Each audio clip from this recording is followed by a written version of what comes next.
हमारे व्यस्त जीवन में ईश्वर की आवाज़। दुनिया में मुख्यतः दो तरह के लोग हैं। एक वे लोग जो बड़े होशपूर्ण जीवन जी रहे हैं, वे चेतनशील हैं, ध्यानपूर्वक सतर्कता के साथ जीवन जीते हैं। और दूसरे तरह के लोग वे लोग हैं जो बेहोशी में हैं, मुर्दे जैसे हैं। कभी कभी यदा कदा वे आधे होश में आते हैं, फिर बेहोश हो जाते हैं। जब होश में आते हैं, एक दो सवाल पूछते हैं, जवाब देते हैं, फिर बेहोशी की हालत में चले जाते हैं। आज आप इस गहरी बेहोशी और मूर्छा पर चिंतन करें। ये धर्म में भी है, धर्म के साथ भी है। इसे ही हम धर्मांधता, धर्म में अंधापन कहते हैं, रिलीजियोसिटी, या आंख रहते हुए अंधापन कहते हैं। 22वां सामान्य सप्ताह 2 सितंबर 2022 शुक्रवार। पहला पाठ कुरिन्थियों के नाम संत पौलुस का पहला पत्र अध्याय 4 पद संख्याएं 1 से 5 तक, और संत लूकस का सुसमाचार अध्याय 5 पद संख्याएं 33 से 39 तक।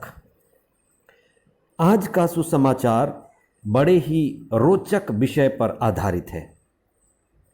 पहला, फरीसी और शास्त्री जिनके अपने गुरु थे, तथा दूसरा यूहन्ना बपतिस्ता जो एक गुरु थे, उनके भी अपने शिष्य थे, और तीसरा ईसा मसीह और उनके 12 शिष्य।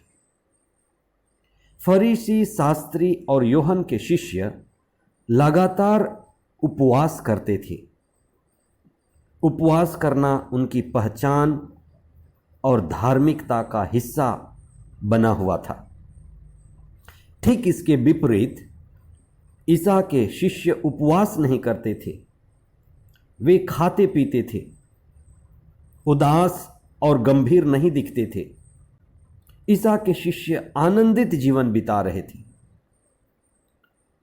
इसी बात की स्पष्टता के लिए फरीसी और यूहन्ना बपतिस्ता के शिष्य ईसा से सवाल जवाब करने पहुंचे।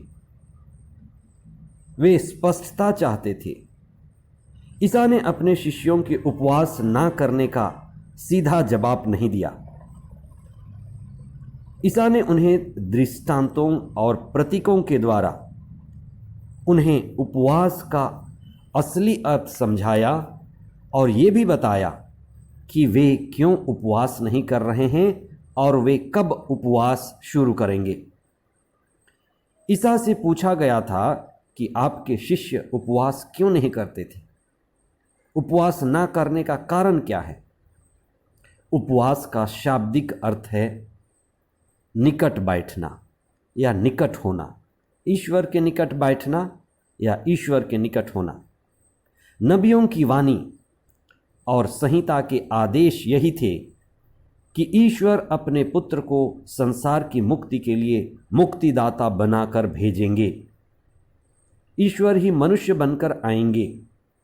मुक्तिदाता जल्दी उनके बीच आ जाएं, उनकी मुक्ति जल्दी हो जाए।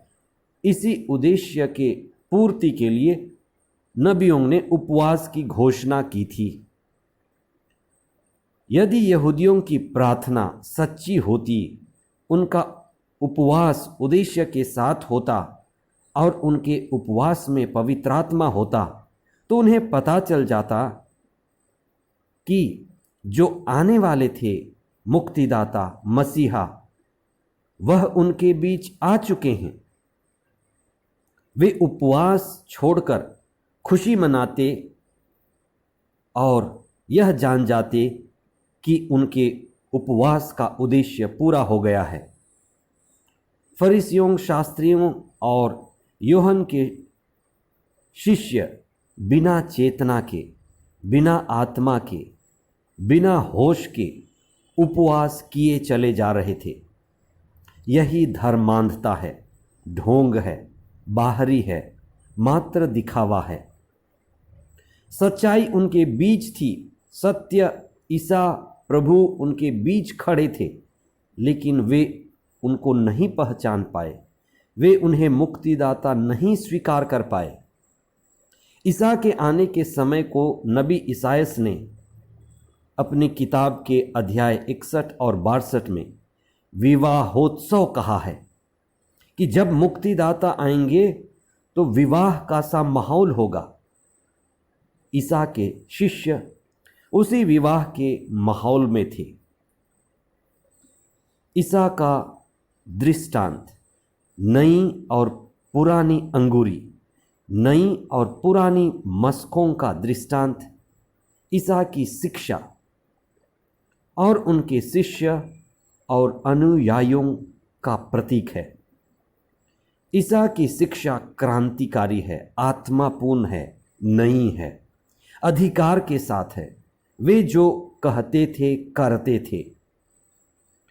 शत्रुओं से भी प्रेम करो, उन्होंने शत्रुओं से भी प्रेम किया। बड़े होना चाहते हो तो दास बनो, उन्होंने अपने शिष्यों के पैर धोए। अत्याचारियों के लिए प्रार्थना करो, वे क्रूस पर भी क्षमा देते रहे, प्रार्थना करते रहे।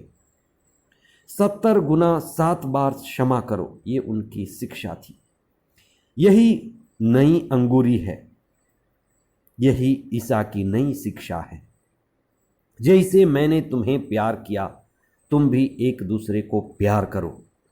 यहूदी जनता पुरानी मस्क है, पुराने लोग, पुराने विचार, पुरानी पद्धति और पुराने ढर्रे, जो ईसा की शिक्षा को ग्रहण नहीं कर सकते, पवित्र आत्मा को ग्रहण नहीं कर सकते। ईसा के शिष्य और ईसा के अनुयायी जो पवित्र आत्मा द्वारा संचालित हुए, ईसा की शिक्षा को आत्मसात किए और उनका जीवन आत्मापूर्ण हो गया। पेंतेकोस्त के बाद ईसा के शिष्य बड़े प्रभावी ढंग से ईसा की शिक्षा को जीने लगे। ईसा की शिक्षा को दुनिया के चारों ओर जी करके बांटने लगे। वे दुनिया के लिए दीपक और दुनिया के लिए नमक बन गए। आइए हम ईसा की शिक्षा, उनके इस दृष्टांत को, नई और पुरानी अंगूरी, नए और पुराने मस्क, इस पर चिंतन करें।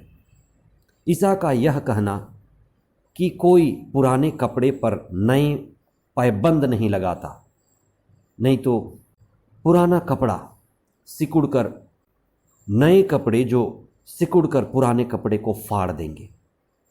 इसलिए ईसा की शिक्षा को, नई शिक्षा को, नई अंगूरी को पवित्र आत्मा की संगति में रहकर, पवित्र आत्मा के द्वारा आत्मसात कर, पवित्र आत्मा के साथ ही जीना है।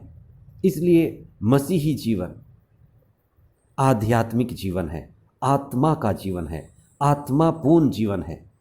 इसलिए पुराना व्यवस्थान पिता ईश्वर का समय, नया व्यवस्थान प्रभु यीशु का समय और पेंतेकोस्त के बाद का समय, अभी का समय पवित्र आत्मा का समय है। पवित्र आत्मा अभी भी कार्य कर रहा है।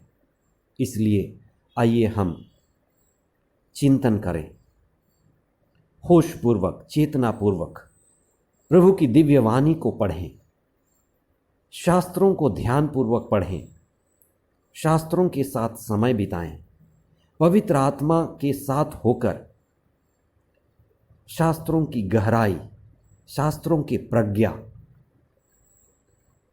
को अनुभव करते हुए ईश्वर की आत्मा में आनंदित होकर जीवन बिताएं।